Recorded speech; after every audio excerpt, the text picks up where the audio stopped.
This is Chris Kelly with your Modelfit Phase 1 Workout B.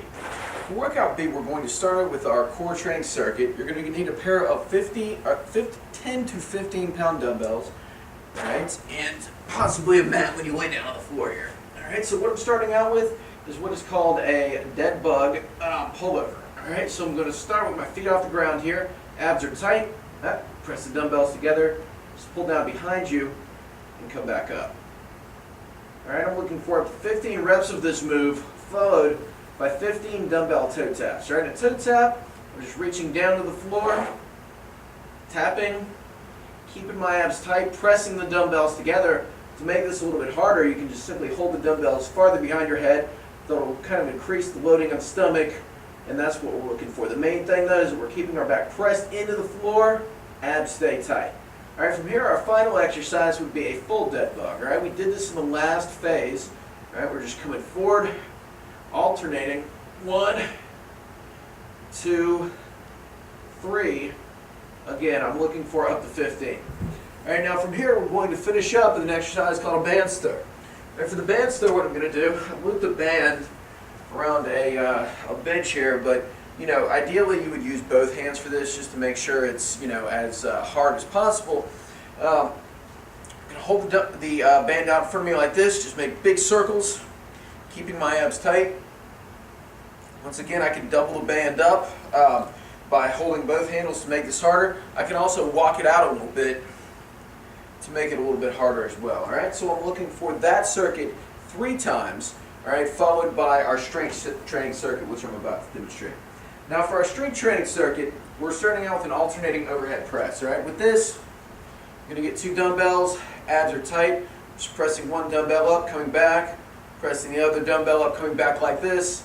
Again, I'm looking for up to 6 reps on each side. That would be the requisite 12. Alright, if you can do more than that, then we need to increase the weight. The main thing with the dumbbell press is that we are not pressing in front of us.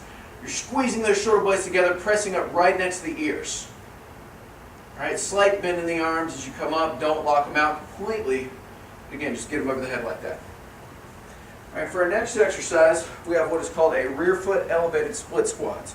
Alright, for this we can use anything from a pretty high step such as a bench, which will be kind of the hardest difficulty level, to a lower step like a Reebok step or something like that that allows us to come down a little bit better. But with this, I'm putting my back foot on the step, dropping my back knee down to whatever pad that I utilize, and I'm coming up. Alright, I'm looking for up to 12 reps on each side. If we can do more than 12, we're simply going to make it harder. A couple positions that we can use is we can start out with this goblet squat position, just holding a dumbbell like this. Then as we get stronger, once again we can move to holding 2 dumbbells by the side as I was just demonstrating. Now for our final exercise, we have a chin-up or a pull-up. No, I'm sorry, just a chin-up. So what I'm going to do here, I'm setting up here a power rack. If you have a chin-up bar, attached to a doorway, that's great. If you have a chin-up bar at your local gym, that's even better. But with this, I'm here at a power rack. Just going to bend my knees, thinking about shrugging my shoulders up, pulling up to my chest versus my chin, and I'm coming down. Now, if you find that you can't do a full chin-up, you don't have that strength yet, I've given you a couple options to make this a little bit easier. One thing that you might notice is that I have a step here. Actually, let me look here. I'm going to turn the camera a little bit better so you can see me. Here we go. Alright, now you'll notice that I have a step, or you can use a chair, just some kind of a bench that we can put down. What I'm going to do is put one foot on this step, alright? This is going to allow me to de-weight myself a little bit, pull up, still get the same resistance, but again, I'm able to use my foot some to help to propel me up.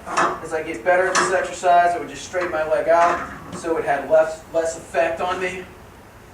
So more of my weight being borne by my upper body until I'm just performing a full chin-up. The other tool that we can utilize to make this easier would be what we call a jump stretch band. Alright, with the jump stretch band, I'm going to loop this around the bar. Make sure you get this thing nice and tight. Place one band around your knee here. Again, lean back, pull, pop to the top, and come back down.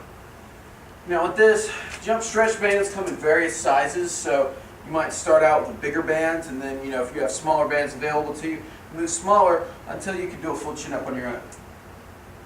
With that said, I'm looking for 8 to 12 reps of each exercise. Add difficulty if you can do more than 12. Subtract difficulty if you cannot do more than 8.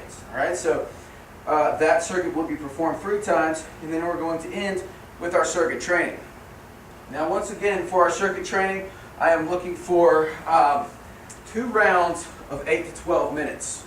Meaning you do 8 to 12 minutes, rest for maybe 10, and then do it again, or you perform your 8 to 12 minute circuit at night. Okay, or at another time of day. That'll allow you to recover a little bit.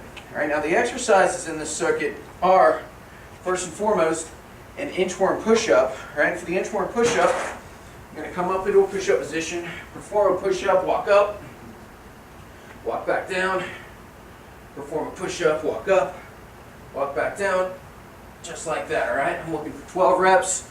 Next exercise would be a bent over dumbbell row.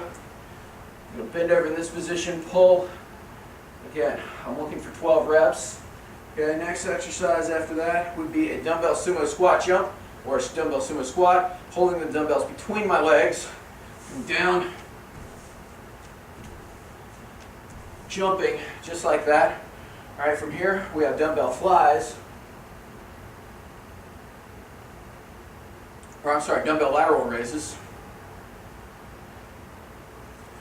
Okay, I'm going to finish up with a 20-yard sprint holding the dumbbells. All right, so with this, space 2 cones out over 20 yards and just sprint, holding the dumbbells, really swinging those arms. Get a lot of good resistance into it, down and back 12 times. All right, so with that said, we end with our post-workout sculpting. All right, again, these are just a couple exercises to help to work the side of our hips and our arms, just to kind of complete this definition that we're looking for.